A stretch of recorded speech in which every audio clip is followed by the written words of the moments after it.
E hoje, inclusive, a gente fala também sobre a disputa ao governo do Rio de Janeiro. O Instituto Paraná Pesquisas está divulgando um levantamento, uma pesquisa de intenção de voto. São 3 os cenários pesquisados. Vamos aos números. No primeiro cenário, Romário aparece na liderança com 24,3 pontos, seguido pelo ex-prefeito da capital, Eduardo Paes, com 15%, Antony Garotinho, com 13% na terceira colocação, Índio da Costa, 7%. E os demais candidatos aparecem com menos de 5% das intenções de voto. Você que acompanha o Jornal da Manhã na internet, inclusive está vendo aí na tela os números da pesquisa. Não sabem, 3,7%, e nenhum desses candidatos, 21,3%. Esse é um dos cenários. Romário na liderança, professor Vila. Hoje o segundo turno entre Romário e Eduardo Paes.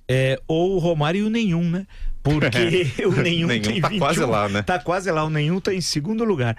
Olha, assim, em alguns estados do Brasil a situação é ruim para o governo do estado, como candidatos, entendas?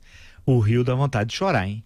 O Romário frauda o imposto, esconde bens, usa a irmã como testa de ferro. Olha, é uma coisa realmente. Pobre Rio vai sair. Teve Cabral, Pezão e agora tem de optar. Olha que opção, hein? Romário, Eduardo Paes, Garotinho ou Índio da Costa, que são os 4 mais votados nessa ordem.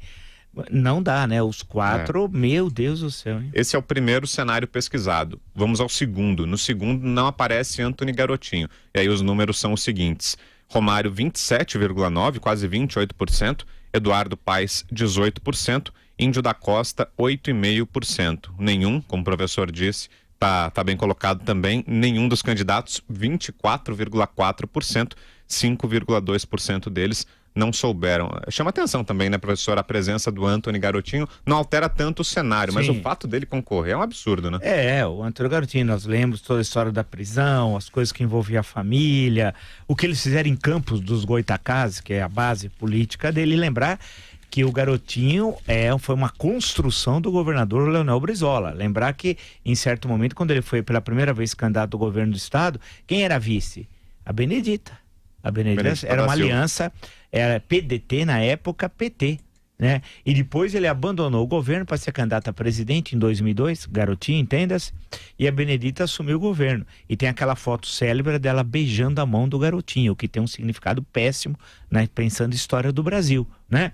Então, a Garotinho e o Eduardo Paes teve todos os episódios, governou o Rio de Janeiro por 2 vezes, tem aqueles episódios que o envolveram, as conversas, os áudios tenebrosos, né?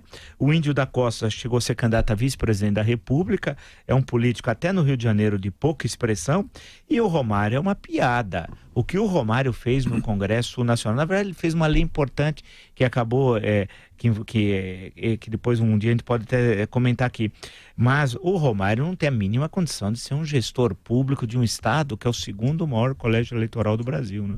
Pois é, e vamos para a avaliação do governo, professor? Vamos lá. Olha, a avaliação do governo Luiz Fernando Pezão. São 89,1% de desaprovação e 7,4% de aprovação. Aí tem a avaliação mais discricionada, são 0,9% de ótimo, 2,4% de bom, 14% acham regular, 13% consideram ruim e péssimo tem 67,3%, ou seja, um alto índice de desaprovação, bem parecido com os números do presidente Michel Temer, né, professor?